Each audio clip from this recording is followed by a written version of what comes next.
다 함께 사도신경 하시겠습니다. 나는 전능하신 아버지 하나님, 천지의 창조주를 믿습니다. 나는 그의 유일하신 아들, 우리 주 예수 그리스도를 믿습니다. 그는 성령으로 잉태되어 동정녀 마리아에게서 나시고 본디오 빌라도에게 고난을 받아 십자가에 못 박혀 죽으시고 장사된 지 사흘 만에 죽은 자 가운데서 다시 살아나셨으며 하늘에 오르시어 전능하신 아버지 하나님 우편에 앉아 계시다가 거기로부터 살아있는 자와 죽은 자를 심판하러 오십니다. 나는 성령을 믿으며 거룩한 공교회와 성도의 교제와 죄를 용서받는 것과 몸의 부활과 영생을 믿습니다. 아멘. 다 함께 찬송가 288장 부르시겠습니다. 찬송가 288장입니다.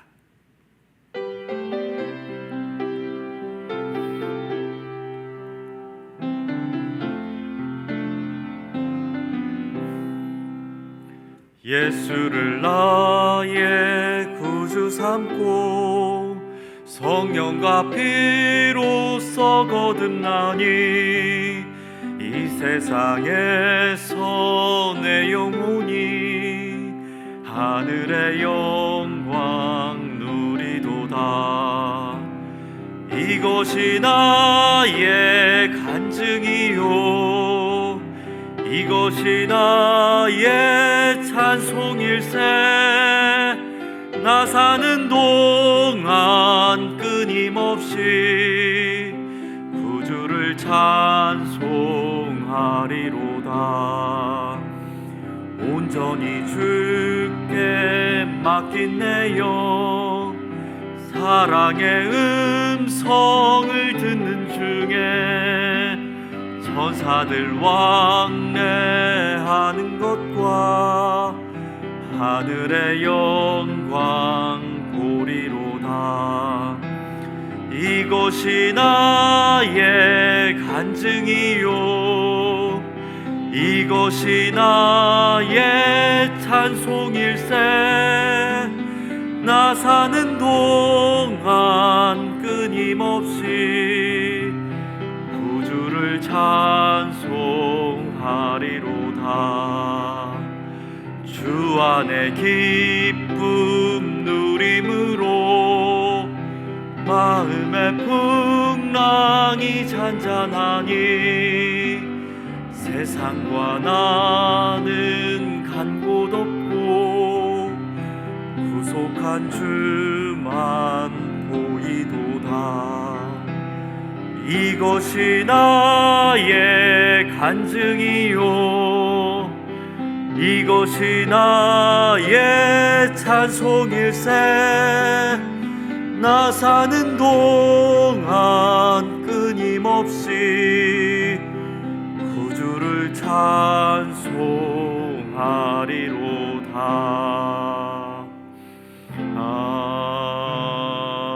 아멘. 오늘 하나님께서 우리에게 주시는 말씀은 예레미야 애가 3장 19절에서 28절까지의 말씀입니다. 구약성경 예레미야 애가 3장 19절에서 28절까지의 말씀입니다. 내 고초와 재난 곧 쑥과 담즙을 기억하소서. 내 마음이 그것을 기억하고 내가 낙심이 되오나 이것을 내가 내 마음에 담아두었더니 그것이 오히려 나의 소망이 되어 사옴은 여호와의 인자와 긍휼이 무궁하심으로 우리가 진멸되지 아니함이니이다. 이것들이 아침마다 새로우니 주의 성실함이 크시도소이다. 내 심령에 이르기를 여호와는 나의 기업이시니 그러므로 내가 그를 바라리라 하도다. 기다리는 자들에게나 구하는 영혼들에게 여호와는 선하시도다. 사람이 여호와의 구원을 바라고 잠잠히 기다림이 좋도다. 사람은 젊었을 때에 멍에를 매는 것이 좋으니 혼자 앉아서 잠잠할 것은 주께서 그것을 그에게 메우셨음이라. 아멘.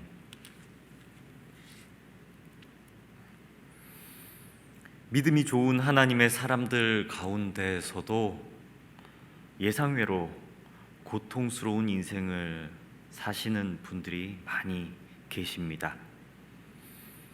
교회사를 돌아보아도 과거에 많은 믿음의 선진들이 고난과 어려움 가운데 믿음을 지키며 이 땅에 승리하는 삶을 살아내셨습니다.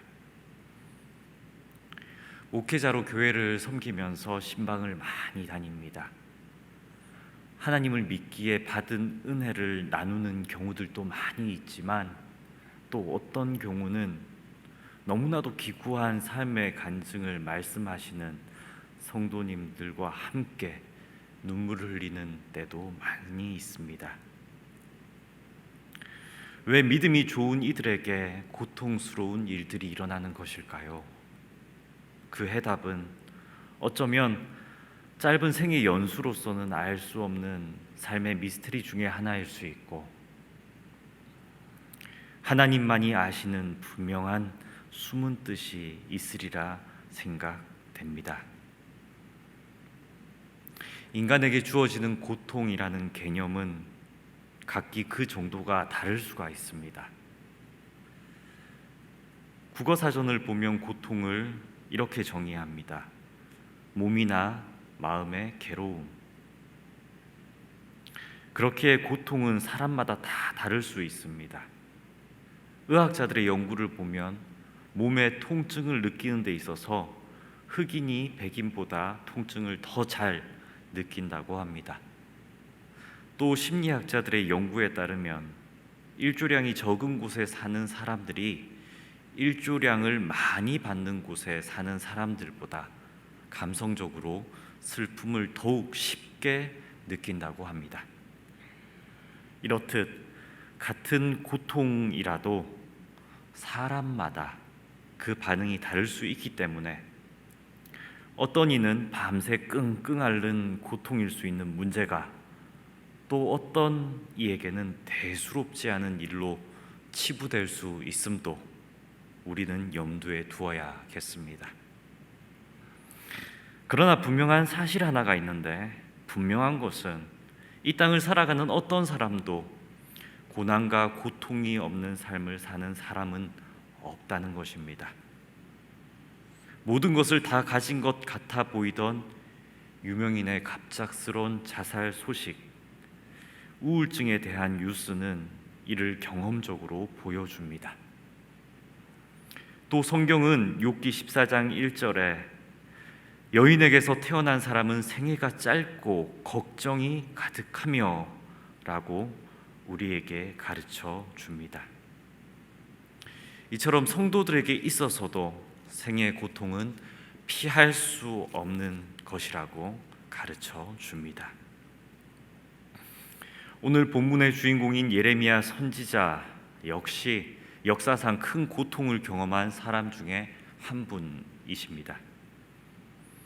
그는 하나님의 말씀을 전하는 선지자의 사명을 감당한다는 이유로 일평생 연속적인 고난을 당했습니다. 하나님께서 시키신 일을 충성되게 감당하느라 예레미야는 일평생 고난을 당해야 했습니다. 그런데 또 보십시오. 온갖 박해를 당하면서도, 그렇게까지 하면서도 하나님의 심판을 유다 백성들에게 경고했지만 아무런 보람도 없이 그들은 예레미야의 말을 무시했습니다. 아니, 충성되게 했는데, 정말 성실하게 그 일들을 했는데 그 일의 보람을 전혀 느끼지 못했습니다. 그러다가 예레미야는 예루살렘이 결국 바벨론 군대에게 포위되어서 처절한 고통을 당했고 또 함락되어서 민족이 고통당하는 것을 눈물로 지켜보아야 했던 인물입니다. 예레미야가 유다를 향해 하나님의 심판을 얘기했는데 아무도 듣지 않았고 결국 그 예루살렘 성읍은 해파되었고 불탔으며 거리에는 무참히 죽은 사람들의 시체로 메어지는 것을 목도해야 했습니다. 심지어 유다의 부인들은 극도의 배고픔을 이기지 못하고 자신의 아이를 삶아 먹는 끔찍한 사건들이 벌어지는 것을 예레미야는 보아야 했습니다. 이런 고통의 현장 가운데 슬프게 탄식한 노래, 그의 슬픈 노래가 바로 이 애가입니다. 애가.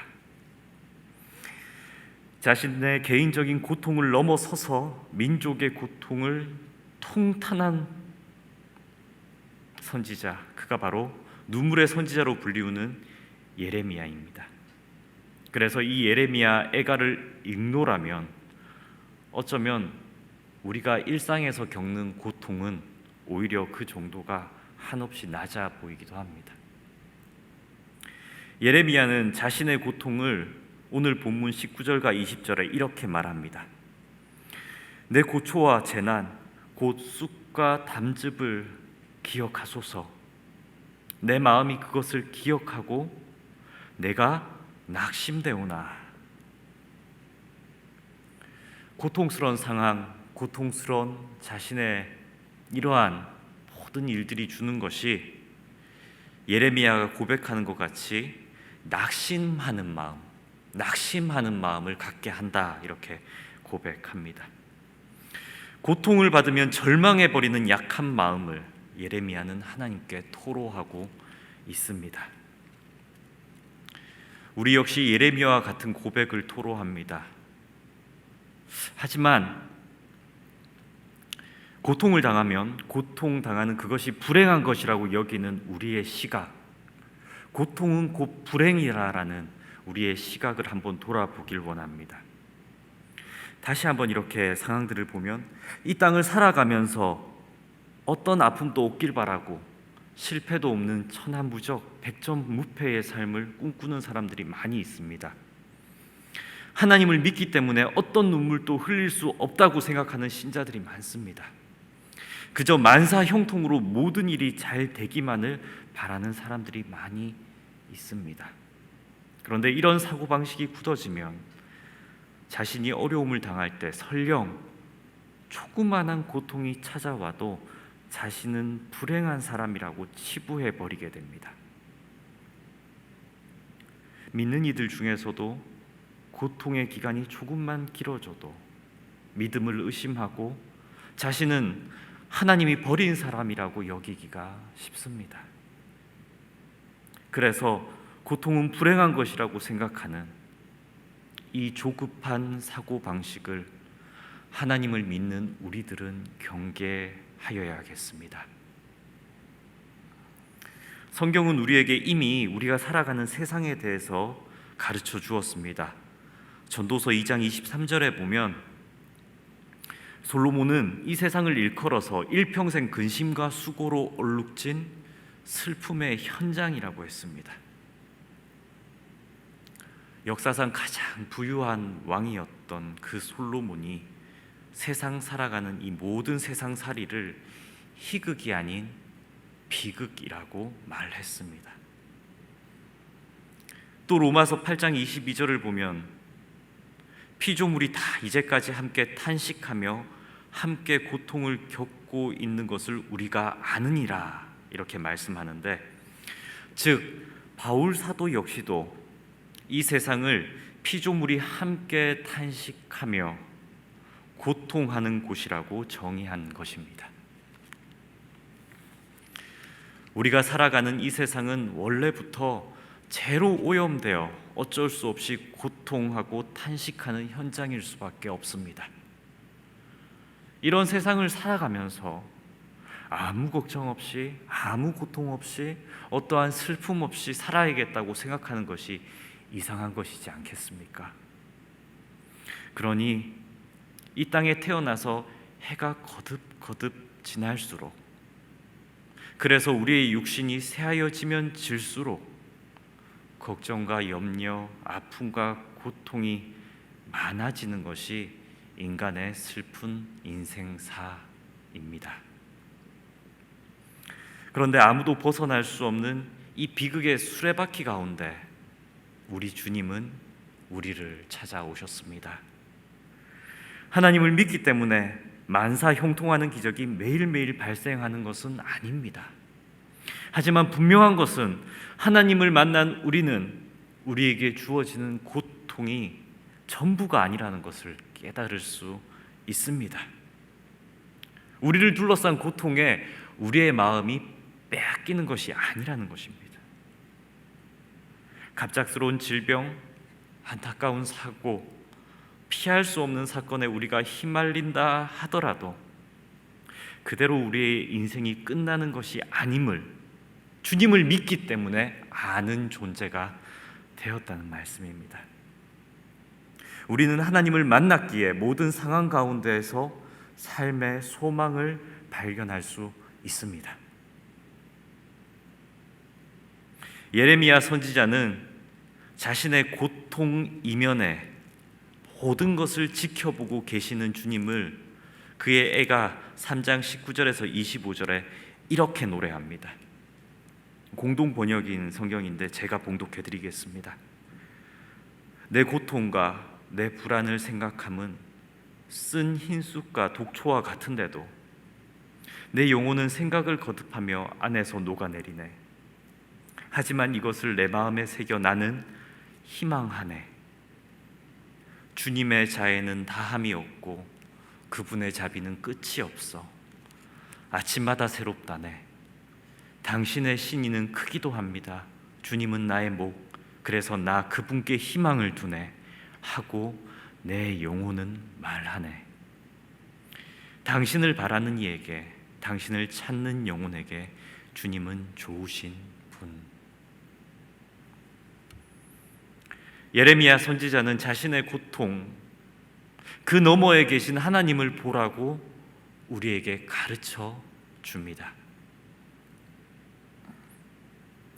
쏜살같이 날아가는 빠른 인생을 살아가는 우리들이기에 어쩌면 우리 모두는 조급한 마음으로 하나님을 바라볼 수밖에 없습니다.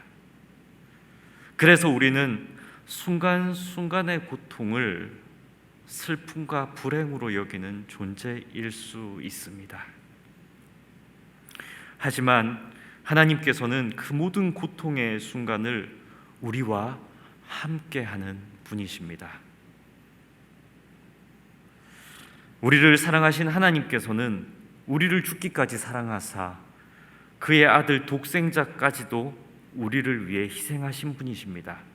그런 하나님께서 우리의 고통을 모른다 하실 분이 결코 아니시죠. 오히려 우리에게 허락한 고통의 순간은 우리를 위한 일이라고 여기는 것이 당연한 일일 것입니다. 하나님께서 허락하신 고통은 우리를 위한 일임에 분명합니다. 예레미야 선지자는 자신이 겪은 고통, 이러한 고통을 해결하는 방법까지도 우리에게 가르쳐 줍니다. 26절 말씀 한번 같이 보시겠습니다. 사람이 여호와의 구원을 바라고 잠잠히 기다림이 좋도다. 하나님은 우리에게 고통당할 때에 참고 기다리는 것이 좋다고 말씀하십니다. 어떻게 고통당하는데 잠잠히 감내하는 게 좋을 수 있습니까? 무엇이라도 해야 할 것 같은데 그저 잠잠히 기다리라는 말씀이 도무지 이해하기 어려운 말씀입니다. 그러나 다음 나오는 27절과 28절 말씀을 함께 보기를 원합니다. 사람은 젊었을 때에 멍에를 매는 것이 좋으니 혼자 앉아서 잠잠할 것은 주께서 그것을 그에게 메우셨음이라. 27절에 젊었을 때라는 말은 연령, 나이를 가리키는 말이기도 하지만 신학자들의 해석에 따르면 이 젊었을 때라는 말은 인생을 살 힘이 있을 때, 그때를 말한다고 합니다. 그리고 멍에는 고통을 뜻합니다. 그러면 27절을 다시 해석해 보면 인생을 살아갈 힘이 있을 때는 고통당하는 것이 좋다라고 말씀하시면서 이어 28절에 그 이유를 이렇게 말합니다. 우리 주님께서 그 고통을 우리에게 메워 주셨기 때문이다. 그러니까 26절에서 28절을 종합해서 한번 생각해 보면 하나님이 메우시는 고통을 우리가 인생을 살 힘이 있을 때 지는 것은 유익하니 한번 잠잠히 기다려 보라라는 말씀입니다. 코로나19 바이러스의 확산은 온 세계의 교회를 문 닫게 만들었습니다. 그리고 성도들이 모이지 못하게 하였을지 모릅니다. 이러한 팬데믹 현상 앞에서 온 인류는 해결책을 제시하지 못하는 한계를 경험하고 있습니다. 이러한 상황들을 보면서 우리는 깨달을 것이 있습니다. 그렇게 전능할 것 같은, 그렇게 모든 것들을 할 수 있을 것 같은 인간의 능력은 한계가 있다는 것입니다. 그러한 인간 능력의 한계를 우리는 목도하고 있습니다. 아무리 많은 사람들이 모여서 이 문제를 해결하려고 해도 해결할 수 없습니다. 하물며 우리 각 개인의 찾아온 고통의 문제라 말할 필요가 더 있겠습니까? 개인에게 닥쳐온 문제 앞에서도 우리는 우리의 한계를 경험할 수가 있습니다. 그렇기에 우리가 할 수 있는 일은 더욱 분명해졌습니다. 삶의 모든 문제들을 말씀 앞에 내려놓고 하나님께 기도로 믿음을 굳건히 지키는 저와 여러분이 되시길 예수님의 이름으로 축복합니다.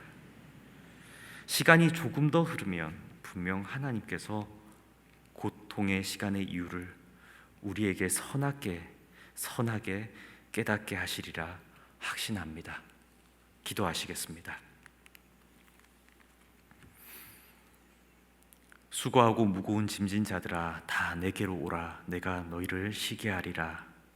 우리를 예수님께로 부르신 주님, 나의 멍에를 메고 내게 배우라. 그리하면 너희 마음이 쉼을 얻으리라 하신 그 말씀을 이 시간 의지합니다. 삶의 모든 멍에를 주님께 가지고 이 시간 기도하오니 우리에게 자비를 베풀어 주옵소서. 대한민국을 주여 굳건히 지켜 주옵소서. 한국교회를 주님 붙잡아 주시사 다음 세대를 잇는 믿음이 이어지게 하옵소서. 성도님들의 각 가정을 붙들어 주시사 이러한 고통과 한난 가운데 평안을 베풀어 주옵소서. 이 모든 간구 예수님의 이름으로 기도드립니다. 아멘. 하늘에 계신 우리 아버지, 아버지의 이름을 거룩하게 하시며 아버지의 나라가 오게 하시며 아버지의 뜻이 하늘에서와 같이 땅에서도 이루어지게 하소서. 오늘 우리에게 일용할 양식을 주시고 우리가 우리에게 잘못한 사람을 용서하여 준 것 같이 우리 죄를 용서하여 주시고 우리를 시험에 빠지지 않게 하시고 악에서 구하소서. 나라와 권능과 영광이 영원히 아버지의 것입니다. 아멘.